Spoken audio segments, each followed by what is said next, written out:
Hello, America. So I wanted to talk to you today about domestic violence. So I'm not going to do statistics or anything like that, or even give you a lot of the information you can find online or in books, because you can go do that research yourself, and I hope that you will do that. I would encourage you. I'm just mostly going to share my story and share sometimes some of those things that you really can't find with statistics and other things. So a lot of women that end up in domestic violence, but this isn't always the case. You can marry a man and have never been in that situation, but it is very common for women who grew up in abusive situations to continue that. And so I did want to recommend a couple of books. And one is called Stolen Tomorrows. That's a really, really good book. And the other one is called Why Does He Do That? Understanding Angry and Controlling Men by Lonnie Bancroft. That is the best book ever on understanding domestic violence. I found a woman recommended that book to me after I was in the Army, and I blamed myself, and I just, no matter how logic told me otherwise, like, I just couldn't, I would forget things, but this book just laid it all out. He does such a really magnificent job of explaining each, he even lays it out in different types, and I'll talk a little bit about that. So I was married 15 years, 9 months, and I used to be able to tell you how many days, I think 19 days, and it was prison for me. And when I was freed, it was like being freed from prison. So like when I hear about these states that make you wait, I am so sorry for those people, for those women, because as long as they have that paper, you're their prisoner. And in the law, and they make you, not only they make you think that in your mind, but the police, like I was terrified too, that he can just call around and tell people, well, that's my wife, and they can do anything they want with you. So anyway, so I wanted to touch on a few points. So when I tried to leave several times, and it's normal for a lot of women, like you'll try and leave and then you'll go back, or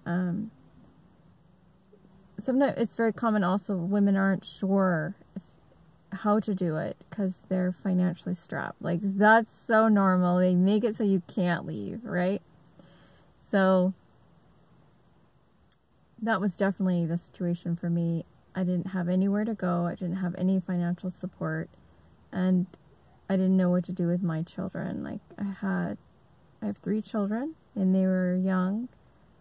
So I definitely want to encourage women, though, to try and work it out at least till the children are the age of 8, because they really need their moms and need full-time moms. And I do feel like God helped me work things out until then. Like, it was like walking on a tightrope, though. So I'm just saying, if you can, because I literally left on my son's 8th birthday. I left a gift in his dresser drawer because he was keeping them away from the house. I had gone back with a protective order after I fled. I fled for my life, people. So, and some of these stories like that I have, like, you can't make them up even. Like, you can't make up better stories than like some of the stuff, like, but he was keeping them away, and I felt like I was robbing my children of a home. And it was my youngest son's birthday, and not only that, I had been threatened by my oldest, and had just taken a class on a divorce class that was required by the state when you get a divorce. And my husband actually filed a divorce. When I went back to the house, I had filed a protective order. And then I was served with divorce papers. So, and my husband, I think, had something going on the side with another relationship. But anyway, which is the case a lot of times. So, but it wouldn't have changed anything. He had been abusive many years. Many, many years. This was not a new thing. It would not have changed anything, even if he had not had that going on. He had been years and years like this and didn't have anything. Well, I don't know. He's so secretive, I didn't know. So, so I wanted to touch on a lot of things. So the divorce class, that's where I was going. So I was told in this divorce class, and I was given this warning that sometimes parents, they threaten the other parent and they get their children to blackmail the parent. They'll say, if you don't do this or that, then we're going to make sure you go to prison. And that's exactly what happened to me. It was the exact scenario. But it usually happens to guys. And they're threatened by their daughters. But it was exact scenario, but I was threatened by my oldest son. So I felt, and then it was just a few days after that class, and my son's threat that I was then had a legit, wasn't legit, but it was a threat. The police came over the house and they were like mad when they saw me. I'm like, why are you here? They're like, well, we received a phone call that you were abusing your son. And I'm like, what are you talking about? So anyway, I was charged with assault, which was totally bogus. But anyway, that's the way it goes. Like, it gets really dangerous with them, because then you start getting, besides, it's really expensive. And these attorneys, they want you to fight. That's the other thing. They make a lot of money on domestic violence cases, and they are not there to be your friend and help you. I really needed somebody to help me, and I didn't have a job. It hadn't worked. I didn't have any family support, no support from the community. I used a credit card, and my attorney charged me $5,000 for a protective order. And what he did was kept me on the phone, and I said, well, why is this necessary? And he would say, well, we have to keep doing this, and it would be a response. We kept doing these responses to my ex. I said, well, why? Because this is just back and forth, me saying against what he's saying. What does this have anything to do with my life is in danger? What does this have to do with any? And he would say, well, we have to respond. We have to respond. So back and forth, back and forth. Well, it cost me $5,000. And then he knew it would be thrown out. They're always thrown out the first time. They never, because men can lose their jobs or be denied a job if they have been given if there's been a protective order placed on them or placed against them. Don't know if I'm saying that right, but anyway, so they're very cautious when they do that. They won't do it without like a ton of evidence.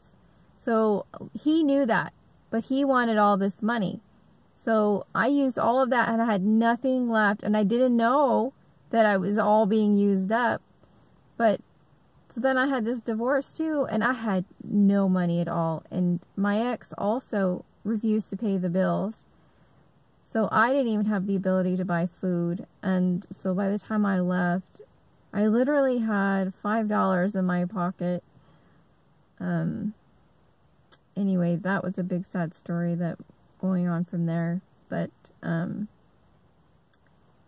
my son was baptized after that, and I didn't get to see anything anymore after that. I didn't have even the money to drive there. I did the divorce over the phone, which was really the best thing, by mediation.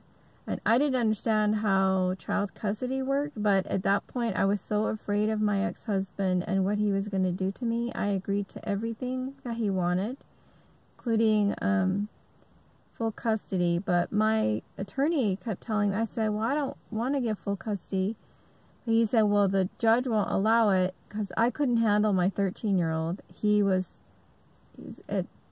a few nights that he stayed with me, he was sleeping with a giant knife and it was threatening me. So I actually feel that boys 13 and older need to be with their dads, and the court should allow the children to be separated at that point, and the younger ones can be with their moms.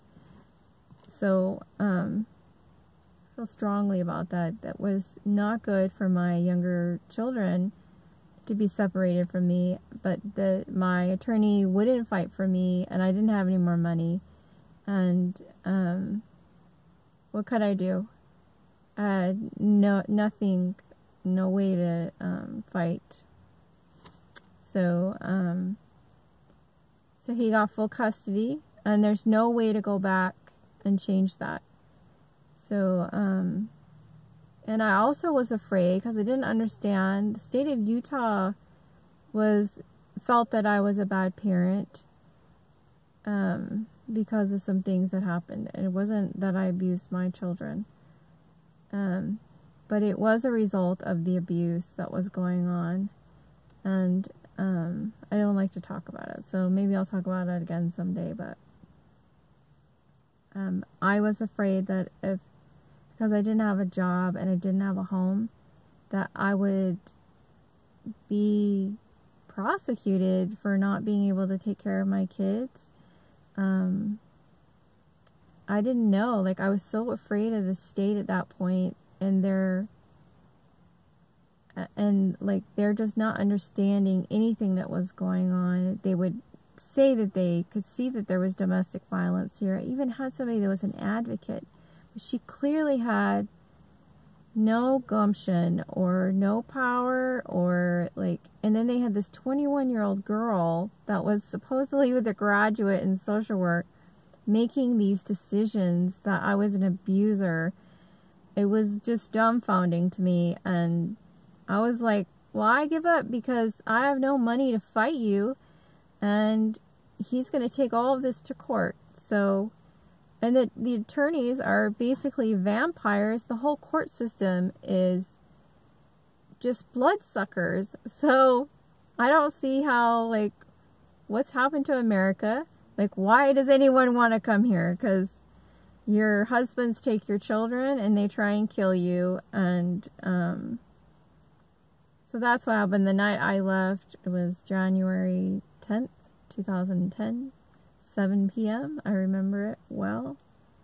He started throwing me around, and he was much more physical than he'd ever been, at least in that way. I had been dealing with this though for a long time. The disrespect and if you look at that book that I recommended on that Bancroft wrote, he has different types in there, and I was going to tell you the different types my ex was or is. And he was definitely a tyrant at night, and then he was a victim. He would play a victim. And then he was very good at the victim with the police. Very good. And then he was the water torturer. So the water torturer, it's kind of a favorite because they act really cool and calm, and they don't lose their temper.